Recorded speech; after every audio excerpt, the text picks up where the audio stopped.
One of the things I particularly enjoy in complicated games is that the bugs and exploits within them tend to be quite funny. What comes to mind, for example, is that in Crusader Kings 2 there was a performance bug where everyone who was Greek would tank your performance because they would go and check valid targets for blinding and castration daily. EU5 is no exception, well, apart from the fact that the game isn't, done yet. But it's also insanely complicated, meaning there's a plethora of bugs and issues that are known, are being fixed, but do currently exist in some form or other. Of course, some paradox innovations, like the Second Amendment to the Paradox Constitution, which granted every single man, woman, and child a government-mandated fort they must carry around with them at all times, well, those innovations certainly are frustrating. But I also want to be clear that this is a case of unfinished game bugs. Smaller stuff also does exist, but it's not usually mentioned by myself or even other content creators because what's the point? An example of a small bug I found is to do with a very specific culture interaction. As you can see here in EU4 as well, we can go ahead and enforce culture on our subject. This does also apply in EU5, you can go ahead and enforce cultures on your subject, but the bug I mean is that on the enforce culture tooltip, the word culture has a missing localization. That's the bug. So I reported and said, oh, by the way, you didn't localize the word culture in the enforce culture button in subjects. The majority of the bugs in the game at this point are stuff like that, so they don't really get mentioned because they also just tend to get fixed. That being said, today I'll be talking about 5 bugs in EU5, of which I hope you find some, if not all, at least mildly humorous. So let's reopen up EU4, let's keep paint.net closed this time. Last time I opened paint, instead of drawing silk, I drew a hot dog. So you know what, let's not repeat that for now, but let's begin. Well, not quite. We do have to very quickly get the usual things out of the way. A like on a video would be appreciated, and a subscription would be amazing. But enough self-shilling. For number 1, we have England will sometimes by accident win the 100 Years' War. What do I mean by this? Well, let's quickly make sure on the same page on how rebels work in EU5. The 3k random rebel stack that rises up against your 100 strong thousand army is gone, right? Now when you get rebels, you actually have a civil war where the rebellions take over provinces, they have actual troops that they fight you with, and they start with forts under their control, so you actually have to re-siege those provinces back from your rebellions, in essence meaning that the smaller rebellions you encounter are greatly reduced. But what this does mean is that when you do actually have a rebellion, it's a big deal. Like if I was to play England right now and enter a civil war, I'd say Wales, West Midlands, probably Yorkshire, maybe even Northern England would all flip into a new country that I have to go and annex. And it'd be one of those cases where if I siege a province, this province would immediately flip over to me, so I'd get, I'd keep my cause on it and everything, and it would switch over to me the moment I occupy it. But they would still control the land and so on and so forth. So that's the big change for rebels, right? And this also applies to France. Now France is a bit, shall we say, prone to rebellion. They get a lot of peasant uprising, they get a lot of nobility uprising, they just get a lot of things going on for them. And one of the things they can get, of course, is that if there's a big nobility uprising, sometimes they win. And the problem with that is that on the one day that the nobility wins, they end up full controlling the country. That means for specifically one day, you have a situation where France doesn't exist. Then on the next day, the nobility win, they enforce their demands, France is back, and everything is good in that regard, because the nobility win, they pass their demands on France, and France is back. Because France didn't exist for one day, well, there's a condition check in the 100 Years' War that if France exists and England stops existing, France automatically wins the 100 Years' War. And if England exists and France doesn't exist, it's considered that, oh, okay, you were playing England, you've conquered northern France or something, or you've reunited this bit, and then the Italians invaded here, or Burgundy popped out and conquered the rest of it, or whatever. So France stopped existed, so you're just given the win condition for the 100 Years' War, which gives you absolutely nothing, gives you a pat on the back and says, congrats, you won the 100 Years' War, and ends the situation. But this is actually really, really bad for England, because the way that England actually expands into France is through the 100 Years' War interactions. It gives them war goals, like claims on the French throne. It lets them, walk in, take land. It gives them special abilities to make the French subjects switch sides and be disloyal and all those things. And so what actually happens is if France dies to a civil war, England doesn't get a union on France or anything. France continues to exist, and England's just told, oh, okay, you won. And they get to go home now, that's it. This actually can really cripple an England that's trying to expand into France, because what will happen is, let's say England's taken these two provinces, they've taken Maine and Poitiers, and they have not taken the rest of Normandy in an act of border war that's ugly. And they were going to take that later, but then France has a civil war, dies to rebel, stops existing, and that's it. The situation's over, the 100 years. The 100 years is done. So yeah, it is now fixed in my understanding, so if you were trying to get into the game and try and bypass the 100 years war as France by just losing to some peasant rebels. Unfortunately, you can't really do that anymore. But yeah, there it is. If I was to speculate, I think it's tied to how the game is treated, well, as a country, because I think France continues to exist. It doesn't like get full annex when it's full annex. I think it exists like as an off-map country, I guess would be the best way of putting it. So what happens is that I think it's less that France stops existing, but France stops owning any provinces in France, which is probably what triggers the win condition for the 100 Years' War. I'm assuming, although I need further testing for this, is that if France owns, I don't know, Athens, right? And then England owns the rest of France directly or as subjects, you'd probably get the win condition for the 100 Years' War as well. So I'm going to say that it probably isn't that strict, and that's probably what's happening here. It's France not owning any locations in the France area. But nevertheless, yep, this is how you can win the 100 Years' War. Just ask the French nobility to win a civil war. Or the peasants. The peasants will work too, but they tend to not do that well in revolts. But alright, that's enough talking about England. We now need to move on to our second funny bug, and for that we need to talk about China. Everyone loves China, but more specifically, we're not just talking about China, we're talking about the Chinese government. Now, in EU4, they have this Tier 1 reform of the Celestial Empire, that's all cool, but in EU5, what happens is that your crown has a bunch of Tier 1 reforms and get some crown slots. So, for example, normally you have 2 Tier 1 reforms you're allowed, and those are pretty like major reforms that dictate how your country works. And naturally, countries like France have some unique specific reforms. The Ottomans have their own unique specific reforms. That's kind of how the Tier 1 reforms work for your nation. And one of the reforms that exists is a very specifically named reform called the Three Departments. Now, if you read the localization of the Three Departments, it's very clearly meant to be a China-specific one. It talks about the 3 departments of the eunuchs, and I forgot what else, I didn't read it, but it's a very Chinese-themed government reform. And I won't say it's that amazing. It gives you plus 10 admin efficiency, and if you're an EU4 player and you hear plus 10 admin efficiency, this will be the greatest thing of all time. But the only thing admin efficiency does in EU5 is it impacts how quickly your laws go from being passed to being implemented. So if a law would, let's say, for example, give you plus 10% food output, and then you pass the law, you don't immediately just get 10% more food everywhere. The law has to be implemented, and the speed at which the law is implemented is affected by your admin efficiency, right? So it's nice as a bonus, but it's a case of, okay, you implement laws slightly faster. So, all right, the government reform gives you plus 10 admin efficiency. It changes the monetary cost of changing laws by making it 10% cheaper to change laws as well, which is, again, a bit whatever. And I think it gives you a bit of a less, like, it decreases the cost stability-wise of changing laws, which you do through Parliament anyway. It's not the greatest government reform, but the main thing with it is it gives you +1 reform slots. So in essence, it's a free reform, because once you've fully implemented the reform, bear in mind it takes some administrative time to implement the reform, you get your reform slot back, so you could just shove another one. Which means that there's no real reason to not run it. I mean, it's not great, but hey, free reform, right? But it's very much meant to be just for China. However, the way it's coded is that it says that this reform is available if your capital is in Asia, and you are, well, playing as like a Chinese tag. So you're playing Ming, you're playing Qin, you're playing one of the like successor state, whatever, right?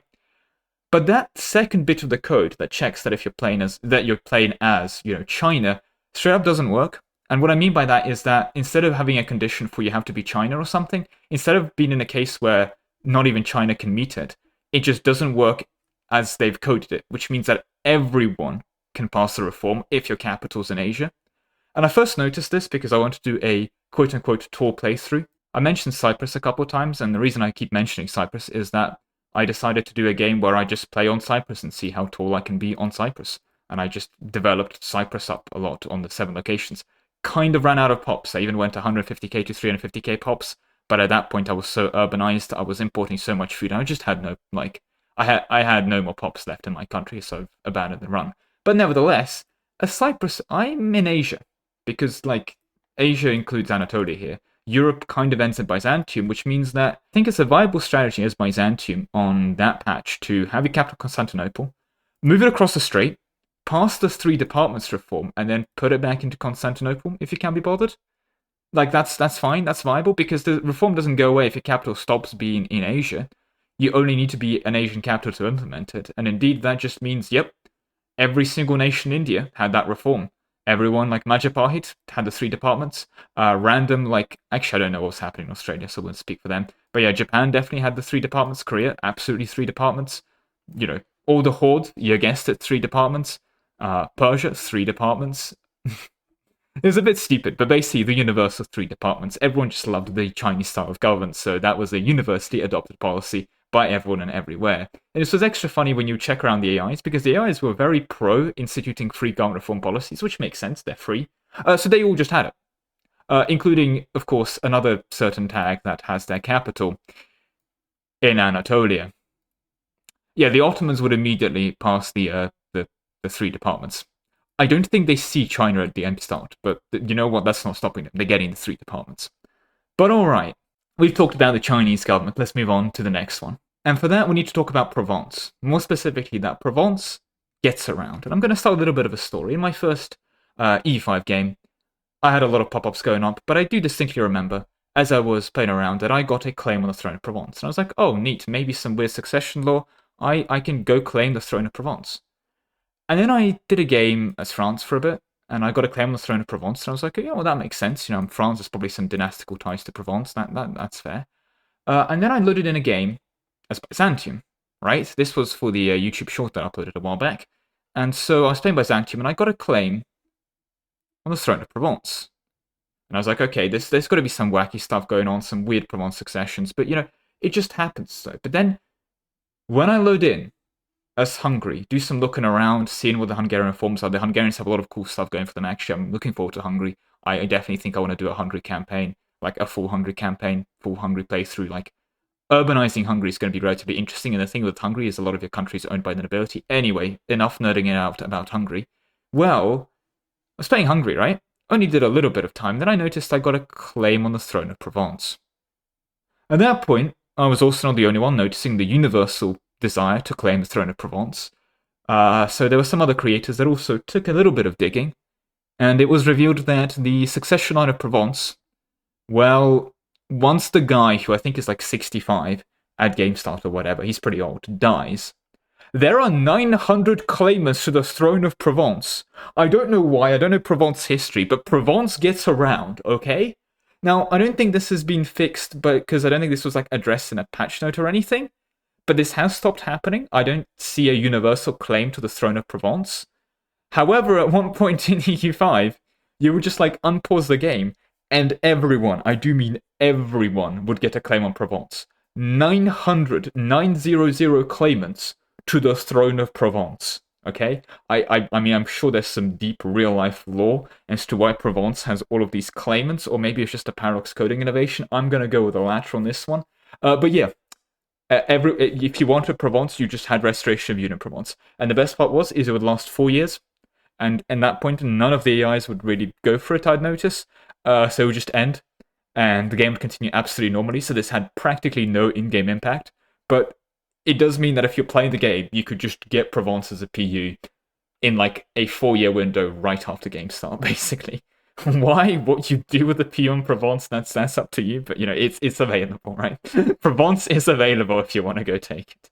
But okay, we've spent a bit of time talking about Europe now. Let's move on. Let's move on to India. You know, I've done a Vijayanagara campaign myself, and there's a rather interesting case of, well, a lot of things in India, a lot I can talk about in India specifically. However, I want to talk about elephants. Look at this elephant. Look at him. Look at him. I want to pet the elephant. Anyway, sorry, I got distracted there by the elephant. The elephant in the room, as it were, is that elephants are now a trade good in the same way something like cloth or iron or, well, like cloth or wheat is a trade good, right? And the way that this works is that elephants are produced on an RGO level, resource gathering operation, on the province, but if you want ivory, one of the products of elephants, basically, you need to build the elephant hunting pen. And these are rural-only buildings, so you can't build them in a city, and you can only build them in tiles that have the elephant trade good. Now, there are some resource gathering operations like that. For example, you can build sawmills that tend to employ 1,000 people to cut down wood. Elephant's making a move. Sorry, look at that elephant. Oh my god, look at that elephant. I'm very distracted. I get distracted easily. Moving swiftly on. Anyway, so you can build like a sawmill. You can employ 1,000 people to go cut wood for you. You can build some rural cloth makers that will go spin cloth for you, that kind of thing. And you can do the same with the elephant hunting pens, right? You'll build the elephant hunters and they go and hunt elephants for you and they produce ivory. They consume weapons and, well, elephants, I know, big shocker. And then they give you ivory. However, while every other RGO in the game would employ something reasonable, like 1,000 people, every single elephant hunting operation employed 10,000 people. Oh, he's going again. Look at him go. Look at him go. 10,000 people. And that is to say that, bear in mind that each tile on elephants would have a population of like 8,000, and that's ridiculous by, EU5 standards. It's already a high pop, tile. It would be not unusual to see tiles with like 2,000 or 3,000 pops, right? So a 10,000 pop tile is already pretty populated, and if we're hitting the 50 to 100,000 pops, we're talking major, major settlements, okay? So 10,000 pops required to work one elephant hunting ground already seems quite difficult, because you're basically saying, okay, everyone in the province is hunting the elephant. Look at the elephant go, look at him go. Yeah, so 10,000 pops to hunt, elephants already seems ridiculous, until you realize you kind of have to build multiple of them. You don't build one sawmill, you have to build like 11 sawmills. So in my Vijayanagar game, on my elephant provinces, because I had a massive shortage of ivory, I had a huge amount of migration attraction out of my cities for people to take all the open jobs on the elephant hunting fields, because I would build like 11, elephant hunting camps, and people would be like, okay, we now have 11,000 jobs hunting elephants. And this would create a huge migration demand because of all the open employment opportunities, which would never get filled, by the way. And this was actually really bad for the ivory market as a whole, because a lot of the ivory kind of tends to come from the elephant hunting things, and no one, including the AIs, could actually staff these things. Look at them go, right? So they were just never staffed, so they were producing capacity, which created this massive, lack of supply of ivory in the market. And it also makes sense from a point of view of the individual. The actual price of ivory per unit was ridiculously painful to get, because you had to employ 10,000 people to get it. So yeah, that was pretty bad. And the worst part is I think it was a typo. I think it was meant to employ 1,000 people because it was fixed. It now employs a reasonable amount of pops. So yeah, bear that in mind, is that Paradox kind of destroyed the ivory economy by just adding an extra 0 to the amount of pops jobs available from the ivory hunting grounds. But also elephant. Hope you enjoy the elephant talk. But alright, okay, that's elephant.